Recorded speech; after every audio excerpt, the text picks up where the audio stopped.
90, sur 100 présidents, peut-être 90 sont des marionnettes. Il faut que ça cesse. Il faut que les présidents qui ont été élus, choisis par le peuple, prennent les devants et qu'ils ne suivent pas le mimétisme coupable et complice des marionnettes qui siègent à l'Union africaine. Nous voulons être un peuple respecté. On n'a pas besoin de charité, de mendicité. L'Afrique a tout pour s'en sortir.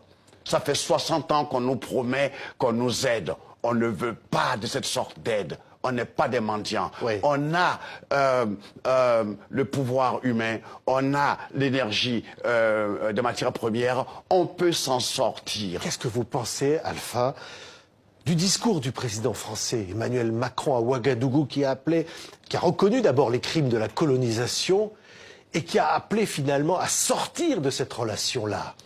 Mais écoutez, d'abord je vais dire à M. Macron qu'on n'a pas attendu lui pour qu'il vienne nous dire ça.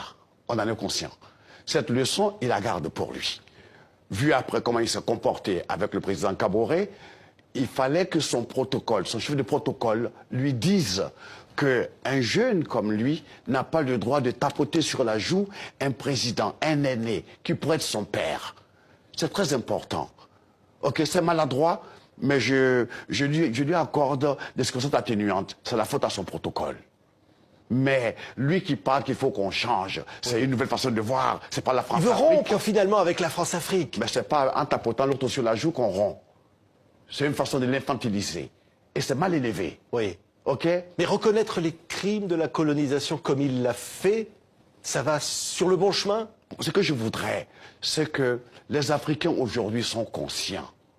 Moi, ce que je voudrais dire, que tous les jeunes Africains qui sont dans les grandes universités, qui voient comme ça nos chefs d'État patauger, qu'ils prennent l'exemple d'un pays que je connais, la Côte d'Ivoire, qu'ils fassent entrer des jeunes forces, des jeunes énergies, des cerveaux qui sont ici en Europe, aux États-Unis, en Angleterre, en Allemagne, pour que ceux-là derrière puissent donner des conseils et aider nos présidents à avoir un peu de dignité. Oui, mais qu'est-ce qu'ils peuvent faire ces jeunes?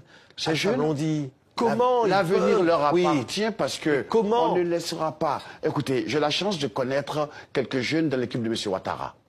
Ils sont brillants. Ils sont polytechniciens. Il y en a plein comme ça. Il y a des Béninois, il y a des Togolais, il y a des Congolais, il y a des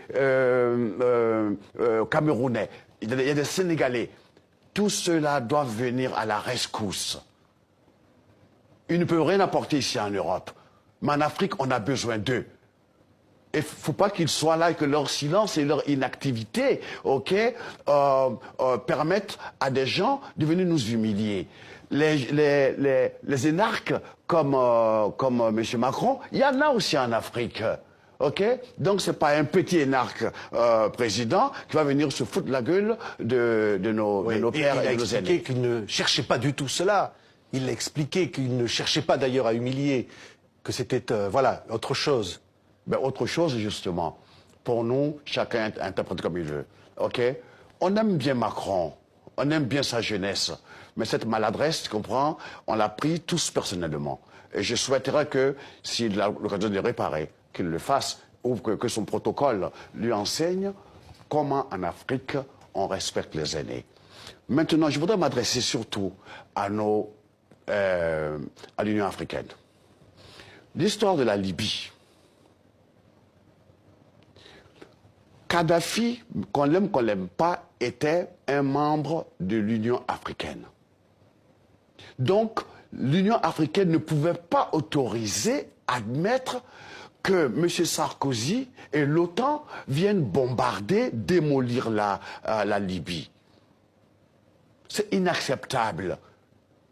Il faut, à partir de maintenant, qu'ils sachent tous que s'ils ne font pas une unité véritable, quand je dis d'unité, je parle d'unité militaire, pour que la grande armée africaine, de l'Union africaine, soit cette armée qui va régler les problèmes africano-africains. Et que ce n'est pas la France qui va envoyer des soldats au Mali ou en Centrafrique. Ce sera l'Union africaine. ok, et que aucun pays n'aura le droit de venir enlever, faire assassiner un membre de l'Union africaine. Ok, c'est un crime. Et ceci étant la genèse, ça a créé cette vente d'esclaves. Ça aussi, c'est de la foutaise. C'est parce que le continent africain, ce colosse, n'a pas encore mesuré son muscle.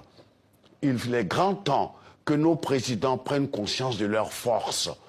Nous les critiquons, mais nous savons